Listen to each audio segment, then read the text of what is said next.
नमस्कार, AB star news देख रहे हैं आप और मैं हूं आपके साथ सोहन सिंह। रुक कर लेते हैं बड़ी खबर का।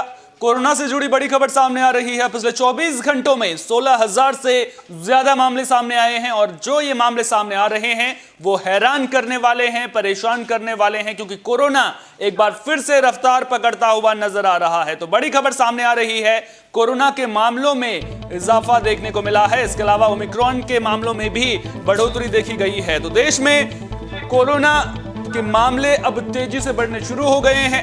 पिछले 24 घंटों में 16,746 नए मामले सामने आए हैं और अगर 2 दिनों की बात करें तो 2 दिनों में 7,000 से ज्यादा मामले बढ़ गए हैं। वहीं ओमिक्रॉन की बात करें तो ओमिक्रॉन के मामले बढ़कर 1,270 हो चुके हैं और अब तक ओमिक्रॉन से 374 मरीज भी ठीक हो चुके हैं। तो बड़ी खबर हम आपको बता रहे हैं, कोरोना के मामले बढ़ रहे हैं, ऐसे में सावधानी बरतनी बेहद जरूरी है। सावधानी बरतें, जो गाइडलाइंस सरकार के द्वारा जारी की गई हैं उन गाइडलाइंस का पालन करें और कोरोना महामारी को हल्के में लेने की गलती कतई ना करें, क्योंकि कोरोना के मामलों में लगातार इजाफा देखने को मिल रहा है और ये चिंता वाली बात है, क्योंकि अब नया साल बस कुछ ही घंटों का इंतजार और नया साल शुरू होने वाला है। ऐसे में कोरोना के मामले एक बार फिर से तेजी से ना बढ़ें, इसलिए जिम्मेदारी हम सब की है।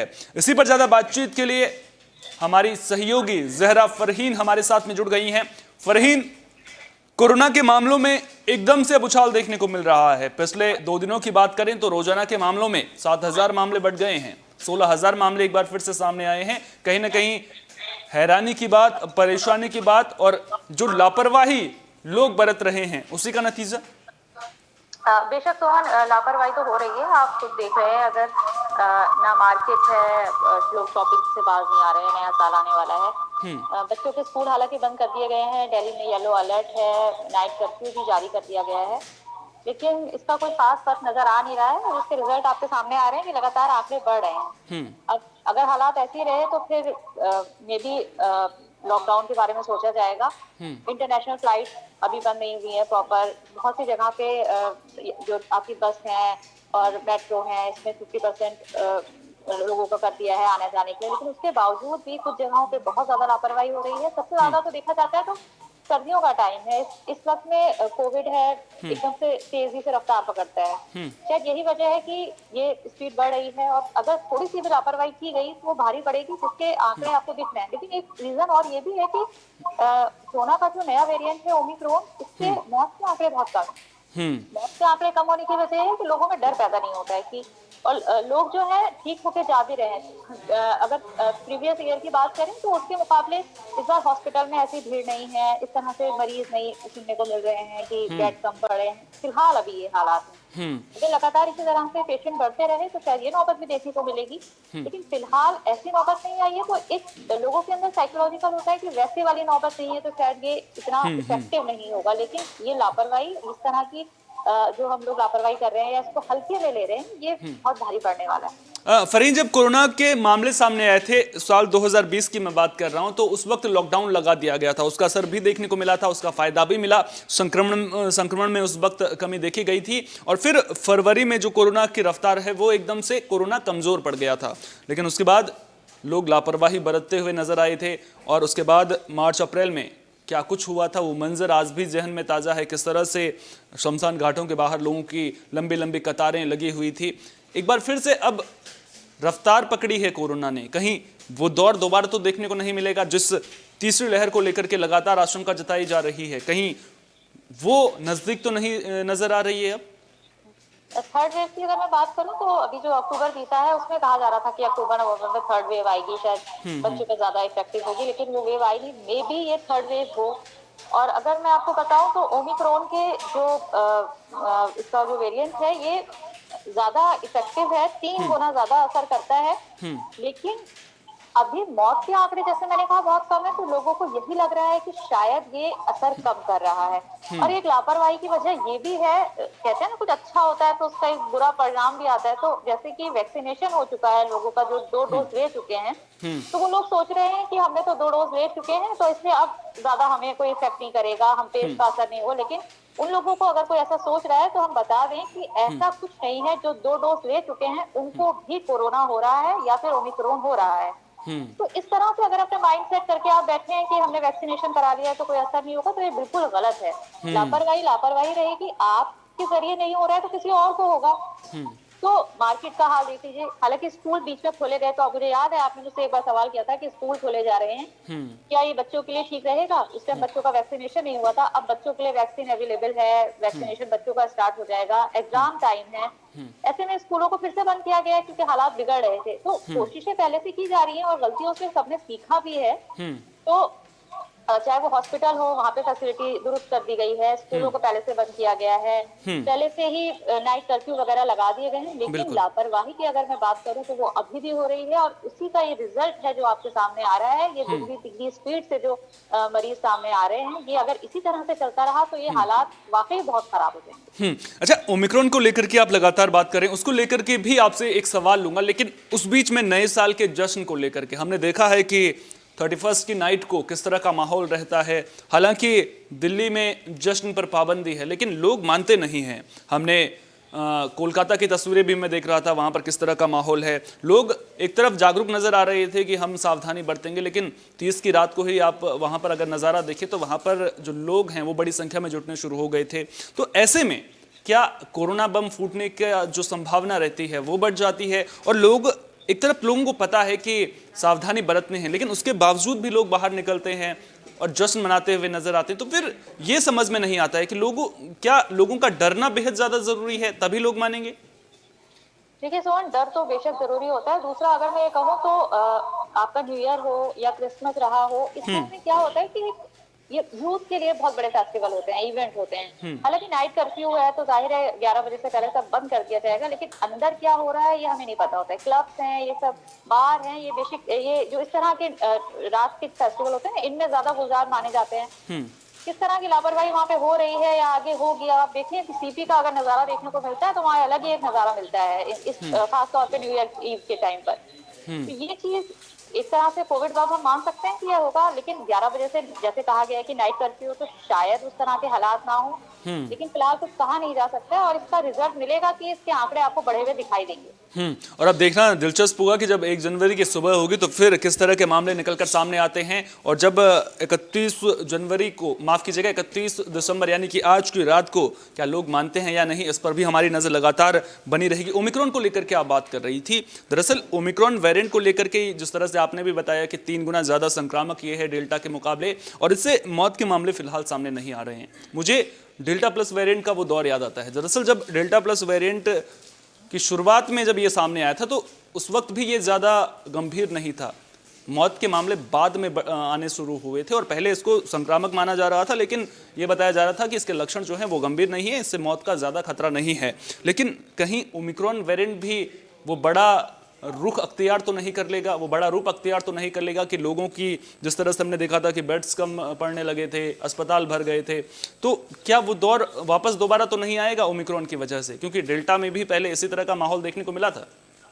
देखिए सोहन, अभी फिलहाल तो कुछ नहीं कहा जा सकता, लेकिन अगर मैं जो जितना मुझे लग रहा है तो पुराने जैसे हालात नहीं हो सकते। उसके पीछे रीजन यही है कि पहले एक नई बीमारी थी, लोगों के लिए नया एक्सपीरियंस था, लोग लापरवाही भी बहुत कर रहे थे। अभी लोग थोड़े से अवेयर हैं, वैक्सीनेशन किया जा चुका है और उसके अलावा बूस्टर डोज की जिक्र बराबर चल रहा है। नहीं फरीन, मेरा सवाल इसलिए ये था क्योंकि ओमिक्रॉन वेरिएंट को लेकर के अभी जो भी पता चल पा रहा है वो शुरुआती जांच में पता चल पाया है। अभी पूरी तरह से पुख्ता कुछ भी सामने नहीं आया है, क्योंकि अभी जिस तरह से भी जांच चल रही है, शोधकर्ता हमारे वैज्ञानिक लगे हुए हैं, उसको लेकर के अब लक्षण भी नए नए सामने आ रहे हैं। एक ब्रिटिश वैज्ञानिक हैं, उन्होंने भी दावा किया है, उन्होंने भी नए लक्षण बताए हैं। तो अब इसको लेकर के मेरा ये सवाल है कि कहीं आने वाले दिनों में खतरनाक तो नहीं हो जाएगा ये? सोहन, अभी जैसे आपने कहा कि सिम्टम्स पूरी तरह सामने नहीं आए हैं, ऊपर से मौसम चेंज हुआ है, ठंड लगातार बढ़ रही है, इस बीच लोगों को और बीमारी फैलती है, ठंड नज़ला जुकाम हो जाता है। उसके अलावा बूस्टर डोज के लिए पहले से ही तैयारी की जा रही है। और अगर मैं आपको बता दूं तो कोवैक्सीन हो या कोविशील्ड हो, वो डॉक्टर्स के हिसाब से 10th मंथ तक वो मतलब आपकी उसकी जो बूस्टर डोज रहता है वो आपकी बॉडी के अंदर पूरी तरह से उपस्थित रहता है, ताकि आपके ऊपर कोई वायरस अटैक ना कर सके। 10 महीने बाद लोग, ज्यादातर ऐसे लोग हैं जो 10 महीने से पहले से वैक्सीनेशन करा चुके हैं, तो उनकी इम्यूनिटी जाहिर है थोड़ी सी लूज होगी। तो इसीलिए सरकार लगातार कोशिश कर रही है कि बूस्टर डोज के ऊपर विचार किया जा रहा है कि अगर जरूरत पड़ती है, हालात बेकाबू होते हैं, तो बूस्टर डोज की तैयारी की जाएगी ताकि इस तरह की स्थिति ना आए जैसे पहले हमारा देश इसको फेस कर चुका है। बिल्कुल। और एक और अहम सवाल आपसे लेना चाहूंगा। दरअसल हमने देखा था कि अभी कोरोना के मामलों की रफ्तार हाल ही में कम हुई थी, यानी कि जो मामले हैं वो 6,000 7,000 के करीब सामने आने लगे थे, 9,000 तक आ रहे थे, लेकिन एकदम से 16,000 पहुंचना, 2 दिनों में 7,000 रोजाना के मामलों की अगर बात करें तो इतनी बढ़ोतरी, इसके पीछे क्या वजह मानती हैं? तो देखिए, सबसे पहले अगर जहां तक मुझे लगता है तो चाइना से आपका कोरोना स्टार्ट हुआ। अभी आप ओमिक्रॉन का अगर देखें तो अफ्रीका से स्टार्ट हुआ। तो हमारे देश में ना इजाद होके ये वायरस दूसरी जगह ज्यादा इफेक्टिव होके हमारे देश में आता है। सबसे पहले इंटरनेशनल फ्लाइट क्यों नहीं बंद की जाती हैं? हालांकि कहना आसान है, करना बहुत मुश्किल होता है। ऐसा नहीं है कि हम सरकार पर सवाल उठा रहे हैं, लेकिन इस तरह से जो ये वायरस वहां से आता है, धीमे धीमे करके मरीज बढ़ते चले जाते हैं। और अभी मैं आपको बताऊं तो पहले कोविड का टेस्ट होता था, आपका आरटीपीसीआर हो रहा है, पीसीआर हो रहा है, लेकिन अभी जो है जीनोम सीक्वेंसिंग के जरिए आपका ओमिक्रॉन का पता चलता है। उसमें पहले काफी वक्त लगता था, अभी वो 5 to 7 डेज के अंदर रिपोर्ट आती है। तब तक किस किस लोगों तक ये वायरस हम लोग फैला चुके होते हैं ये हमें नहीं पता चलता है, और इसके सिम्टम्स भी पूरी तरह से साफ नहीं है। तो अब जब तक पता चलेगा तब तक हालात बेकाबू हो जाते हैं। तो वही रीजन है कि इतनी तेजी से ये बढ़ रहा है। और दूसरा, सिर्फ हम लोगों को दोष नहीं देंगे, एक्चुअल में ये मौसम ऐसा है कि कोविड अगर आप पिछला भी रिकॉर्ड देखें तो इसी मौसम में ज्यादा असर कराए, और जनवरी फरवरी में इसके ज्यादा बढ़ने के और आसार है। अच्छा, एक और अहम सवाल आपसे लेना चाहूंगा और आखिरी सवाल मैं आपसे लूंगा। दरअसल नया साल आ रहा है, कोरोना की चुनौती बड़ी है, लेकिन अगर इस चुनौती से निपटना है तो जागरूकता बेहद जरूरी हो जाती है। जागरूकता के अलावा सरकार के लिहाज से अगर देखें और लोगों के लिहाज से देखें तो किन चीज़ों पर फोकस करने की ज़रूरत है? चाहे बात हेल्थ इंफ्रास्ट्रक्चर की करें, चाहे बात लोगों की जागरूकता की करें, आपको क्या लगता है किन चीज़ों पर ज़्यादा ध्यान देने की ज़रूरत है नए साल में, ताकि कोरोना जो महामारी है उस पर अंकुश लगाया जा सके? तो हम बड़े बड़े वादे ना करके, हमारा देश जो है वहाँ पे इतना ज्यादा रूल्स रेगुलेशन फॉलो नहीं होते हैं जहाँ तक मुझे लगता है। तो मेरे हिसाब से सिंपली चीजें जो हैं, सिंपल गाइडलाइंस जो है कि बेवजह घर से ना निकलें, जरूरत के लिए ही घर से निकलें, मास्क प्रॉपर लगाएं, सैनिटाइजेशन का ख्याल करें, लोगों से डिस्टेंस मेंटेन करके रखें, थोड़ा सा आउट गैदरिंग है आपकी उसको कम रखें। छोटी छोटी जो आपकी ये लापरवाही है, अगर आप इसको कंट्रोल कर लेंगे तो इसको कंट्रोल किया जा सकता है। ऐसा नहीं है कि इतना वक्त हो चुका है, लोगों को पता है सब चीजें, लेकिन काम है, सब कुछ है, लोग ऑफिस जाते हैं, 10 लोगों के संपर्क में आते हैं, सोशल डिस्टेंसिंग का पालन नहीं करते हैं। अब जैसे अगर मान लीजिए हम लोग घर से बाहर निकल रहे हैं और हमने से किसी को अगर ये वायरस लग गया, देन हम घर में जाते हैं, घर का बंदा जो पूरे दिन घर से बाहर नहीं निकला है, पूरी तरह अपने आप को महफूज रख रहा है, तो हमसे वायरस उसको लग गया, तो वो बेचारा जबरदस्ती हमारी वजह से लपेटे में आया। तो किसी एक की एक चेन चलती है, किसी एक से अगर ये फैला तो धीमे धीमे करके सबको फैला देता है। तो इसलिए आप ये सोचिए, अपना इनिशिएटिव लीजिए कि आपकी जरा सी लापरवाही दूसरों पर भी भारी पड़ेगी। तो जब आप अपना इनिशिएटिव लेंगे तो मुझे लगता है इसको कंट्रोल किया जा सकता है। फरीन, वैसे तो मैंने कहा था कि आपसे ये आखिरी सवाल ले रहा हूं, लेकिन एक और सवाल मेरे जहन में आता है। दरअसल जब भी लोग मिलते हैं तो वो एक सवाल पूछते हैं कि क्या लॉकडाउन लग रहा है, क्या लॉकडाउन लगने वाला है? आपका आकलन क्या कहता है? क्या लॉकडाउन जैसी स्थिति बन रही है? और अगर स्थिति बन रही है तो क्या, अगर वो लॉकडाउन लगता भी है तो कब तक लॉकडाउन लगता हुआ नजर आ रहा है आपको? तो इसका जवाब तो फिलहाल नहीं दिया जा सकता, लेकिन हाँ, फिलहाल लॉकडाउन के आसार नहीं है। धीमे धीमे करके नाइट कर्फ्यू हुआ है, और ज्यादा होगा तो दुकानें छोटी बंद की जाएंगी, 50% लोगों का और आवाजाही कर दी जाएगी, थोड़ी सी और सख्ती लागू की जाएगी। क्योंकि देखिए, लॉकडाउन लगाने का फैसला सिर्फ सरकार बहुत आसानी से नहीं लेती है। सिर्फ स्कूल बंद करने से, ऑफिस बंद करने से नहीं होता है। देश की अर्थव्यवस्था पे जो असर पड़ता है वो सबको पता है। सारे लोग बेरोजगार हो जाते हैं। कहना आसान होता है कि ठीक है, जरूरी दुकानें खुलेंगी, लेकिन आप कुछ सोच के देखिए, जो कपड़ा व्यापारी है या जो शोरूम है, जिनके फर्नीचर की दुकानें, जाहिर है उन लोगों का फर्नीचर इतना जरूरी नहीं होता है, तो क्या उनकी रोजी नहीं है? या जो कपड़ों की दुकानें हैं, ठीक है, आप बीमारी के दौर पे आप कपड़े खरीदने नहीं जाएंगे, लेकिन उन कपड़ा व्यापारियों का क्या होगा? ऐसे बहुत सारे ऐसे बिजनेस हैं जो बेहद जरूरी नहीं है, लेकिन जरूरी तो है ना। तो सारी चीजों को एकदम से बंद कर देना सबके लिए बहुत नुकसानदेह होता है। हर इंसान का काम बहुत इंपॉर्टेंट है, इसलिए सरकार एकदम से लॉकडाउन का मुझे नहीं लगता कि फैसला लेगी। और अगर हालात बेकाबू होते हैं तो फिर ये फैसला लगाने में भी देर नहीं लेनी चाहिए। बहुत बहुत शुक्रिया फरहीन, तमाम जानकारी को हम तक साझा करने के लिए। ये थी हमारी सहयोगी फरहीन जो पूरी खबर पर हमें जानकारी दे रही थी। तो पाबंदियों के पहरे में एक बार फिर से जिंदगी ना लौटे, इसके लिए कोरोना गाइडलाइंस का पालन करना बेहद जरूरी है। छोटी छोटी बातों का ख्याल रखना ज़रूरी है। घर से बाहर निकलते वक्त चेहरे पर मास्क लगा हो और वो सही ढंग से लगा हो, ये सुनिश्चित करना। सैनिटाइजर का इस्तेमाल कीजिए, कोरोना गाइडलाइंस का पालन कीजिए, भीड़भाड़ वाली जगहों पर जाने से बचिए, क्योंकि पाबंदियों का पहरा तभी लगेगा जब आप लोग जागरूक नहीं बनेंगे और जो कोरोना गाइडलाइंस हैं उनका उल्लंघन करेंगे। पाबंदियों का वो दौर ना लौटे, इसके लिए सावधानी बरतनी बेहद जरूरी है, क्योंकि जिस तरह से कोरोना के मामले बढ़ रहे हैं, जिस तरह से ओमिक्रॉन का ग्राफ एकदम से उठा है, उसके बाद चिंता बढ़नी तो लाजमी है। सरकार अपने स्तर पर काम कर रही है, जरूरत है तो सरकार के द्वारा उठाए गए कदमों के साथ कंधे से कंधा मिलाकर चलने की। फिलहाल के लिए इस खास पेशकश में इतना ही। देश दुनिया की तमाम अहम खबरों के लिए अब बने रहिए एबी स्टार न्यूज के साथ, क्योंकि यहां पर खबरों का सिलसिला कभी नहीं थमता।